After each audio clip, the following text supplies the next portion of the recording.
अल्हम्दुलिल्लाहि रब्बिल आलमीन वस्सलातु वस्सलामु अला सय्यिदिल अंबिया वल मुरसलीन व अला आलिहि व सहबिहि व अहले बैतिहि अजमाइन अम्मा बादु फ़अऊज़ु बिल्लाहि मिनश शैतानिर रजीम बिस्मिल्लाहिर रहमानिर रहीम व इन कुंतुम जुनुबन फत्तहरू सदक़ल्लाहुल अज़ीम।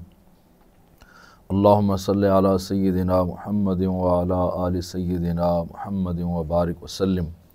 बरादरान इस्लाम, नमाज की अहम तरीन शर्त तहारत के बारे में हफ्तावार तरबियती नशिस्त के असबाक जारी हैं। वज़ू के मसाइल मुकम्मल हो चुके, अब गुस्ल के जो कि हद से अकबर है। हमने शुरू में बताया था कि एक हद से असग़र है जिससे वज़ू लाज़िम होता है और दूसरा हद से अकबर है जिससे गुस्ल लाज़मी होता है। तो हद से असग़र के हवाले से मसाइल पेश कर चुके, अब हद से अकबर के बारे में यानी गुस्ल के बारे में आप हज़रात को आगाही कुरान व हदीस की रोशनी में पेश करनी है। तो इस सिलसिला में गुस्ल जो है इसके अंदर 3 फ़र्ज़ हैं अहनाफ के नज़दीक, यानी हनफी फ़िक़्ह के अंदर गुस्ल के 3 फ़र्ज़ हैं। नंबर 1 है कुल्ली करना, नंबर 2 है नाक में पानी चढ़ाना और नंबर 3 है पूरे बदन पर पानी बहाना। तो ये 3 फ़र्ज़ हैं अहनाफ के नज़दीक। लेकिन हज़रत इमाम शाफ़ी रहमतुल्लाह ताला अलैह का मौक़िफ़ ये है कि कुल्ली करना और नाक में पानी चढ़ाना ये फ़र्ज़ नहीं है बल्कि ये सुन्नत है। हम सबसे पहले उनके मौक़िफ़ पर उनकी दलील देखेंगे और उस पर अहनाफ की दलील पेश करेंगे।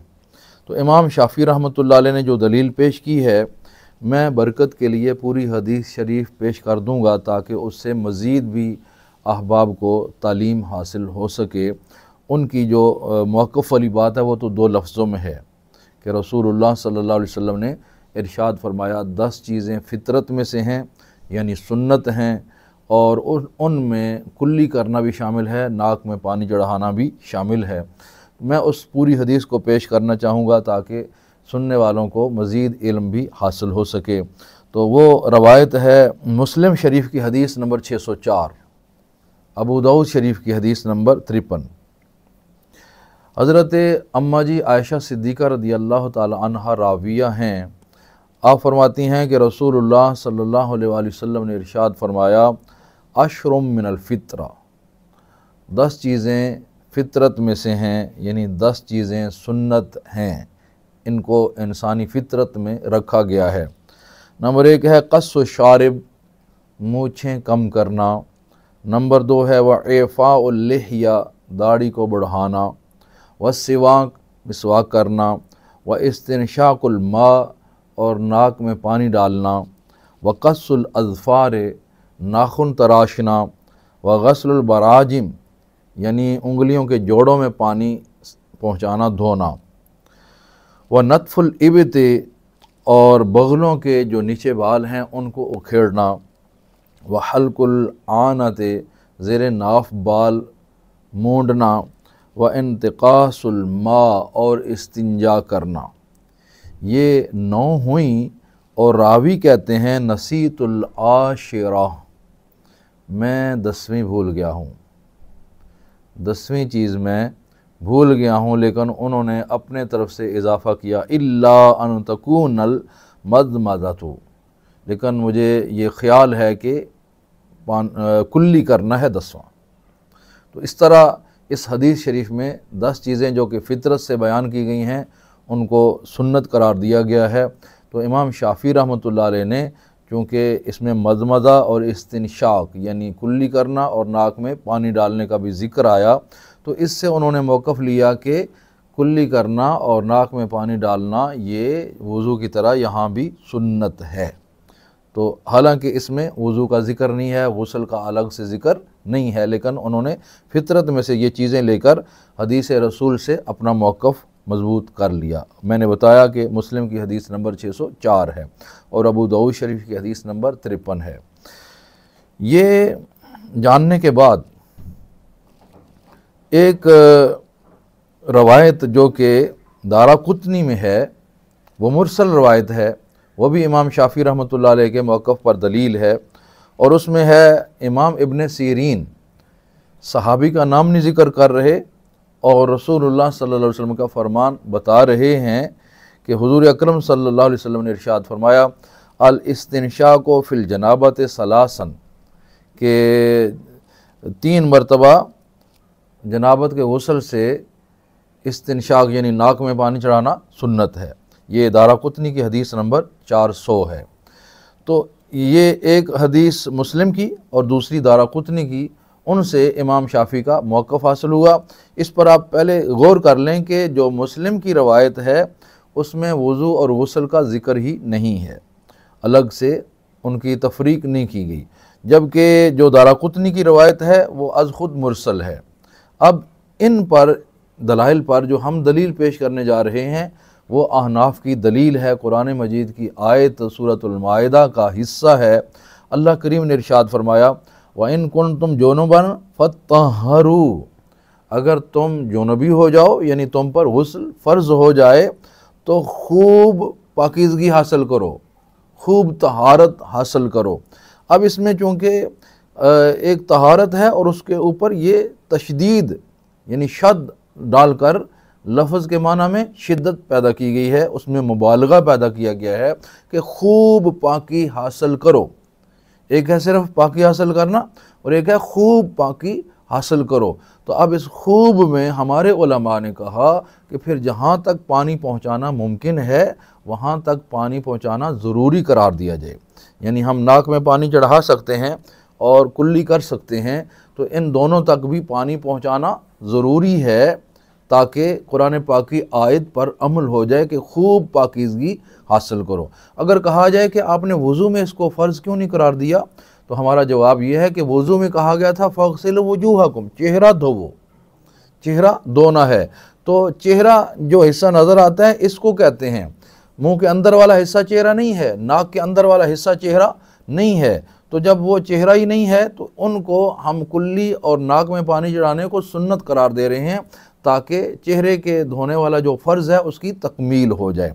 वहाँ फ़र्ज़ की तकमील के लिए कुल्ली करना सुन्नत है और नाक में पानी चढ़ाना सुन्नत है, जबकि यहाँ हुक्म है फत्तहरू, खूब पाकी हासिल करो। तो खूब पाकी में हमारे उलमा का मौक़िफ़ ये है कि फिर जहाँ तक पानी पहुँचाना मुमकिन है वहाँ तक पानी पहुँचाना ज़रूरी है।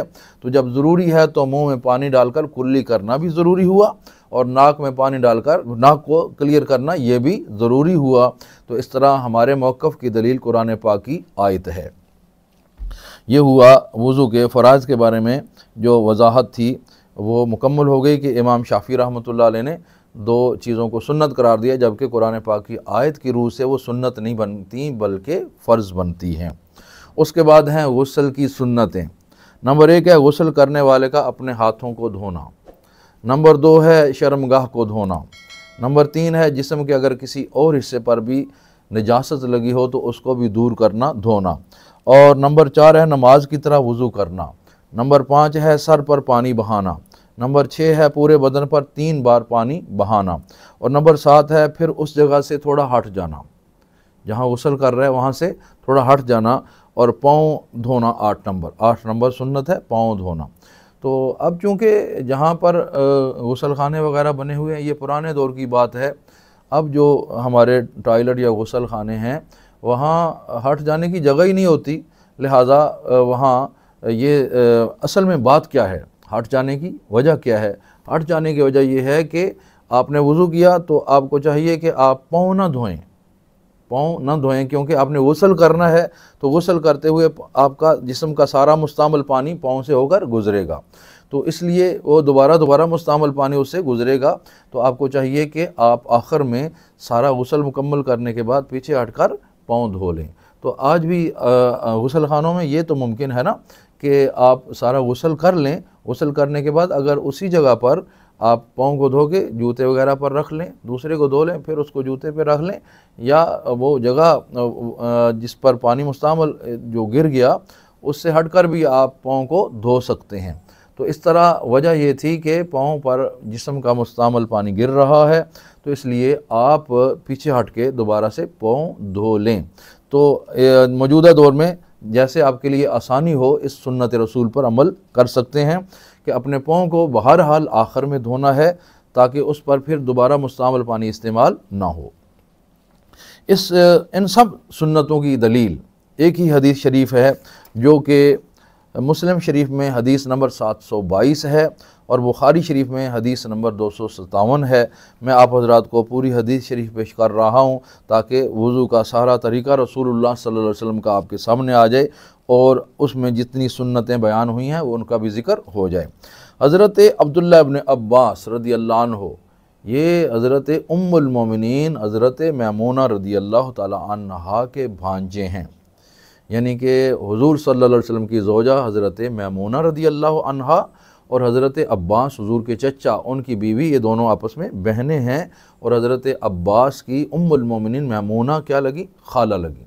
तो आप फरमाते हैं हद्दसनी खालती मैमूना, मुझे ये हदीस अपनी खाला मैमूना ने बताई है।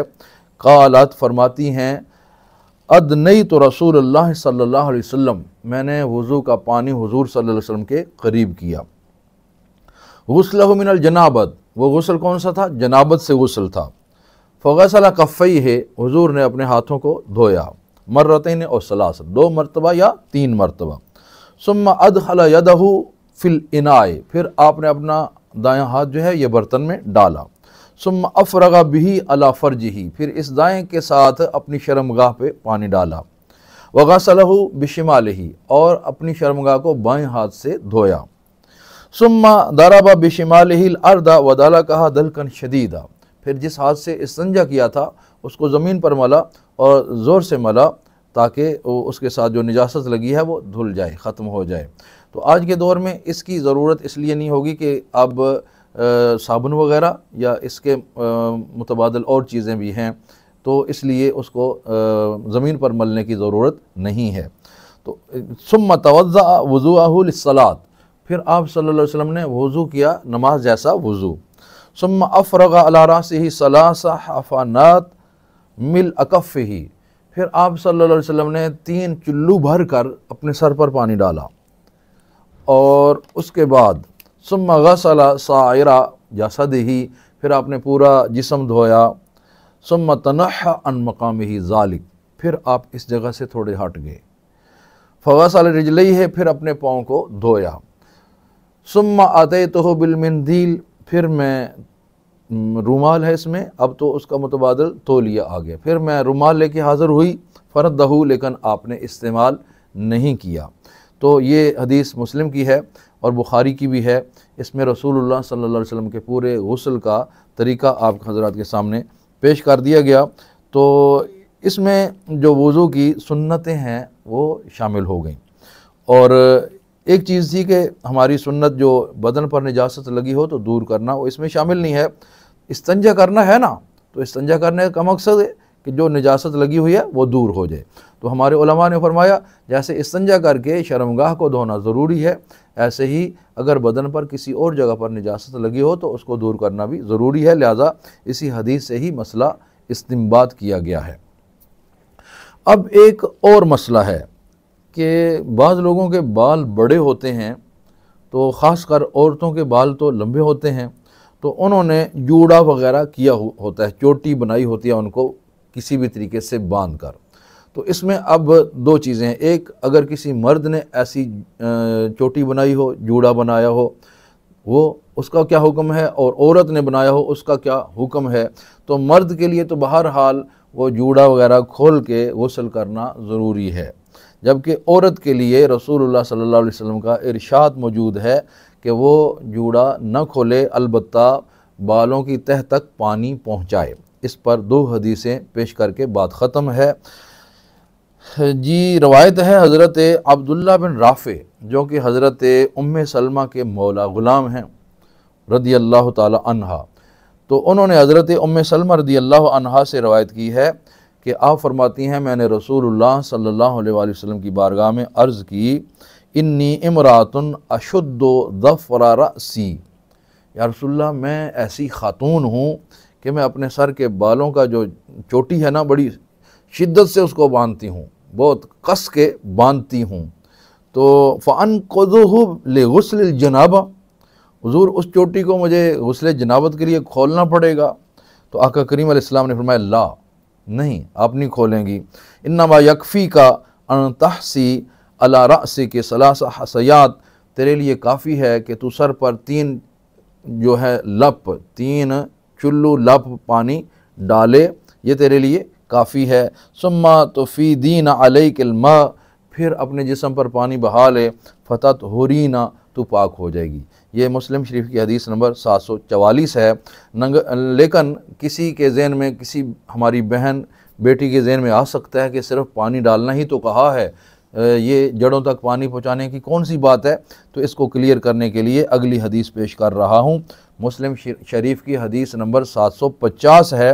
हज़रत उम्मुल मोमिनीन आयशा रज़ियल्लाहु अन्हा से रवायत है कि नबी करीम सल्लल्लाहु अलैहि वसल्लम ने हज़रत अस्मा रज़ियल्लाहु अन्हा से फ़रमाया, सुम्मा तसुब्बु अला रअसिहा, फिर तू पानी उंडेलेगी अपने सर पर, फ़तदलुकुहु दलकन शदीदन, और सर को खूब मलेगी, हत्ता तबलुगा शुऊन रअसिहा, यहाँ तक के बालों की जड़ तक पानी पहुँच जाए। अब ये 744 और 750 दोनों को मिलाएं तो औरतों के लिए हुक्म ये है कि वो अगर उन्होंने जूड़ा वगैरह, चोटी वगैरह सख्ती से बांधी हुई है तो उसको ना खोलें, खोले बगैर वो बालों की जड़ों तक पानी पहुँचाएँ, ये ज़रूरी है। तो ये गुस्ल के बारे में फ़राइज़ और सुन्नतों की वजाहत हो चुकी। इंशाअल्लाह अज़ीज़ आगे सबक आएगा कि गुस्ल फ़र्ज़ होता किन किन मौक़े पर है। इंशाअल्लाह अगले सबक में ये पेश करेंगे। अल्लाह ताला तौफ़ीक़ समझ और तौफ़ीक़ अमल अता फ़रमाए।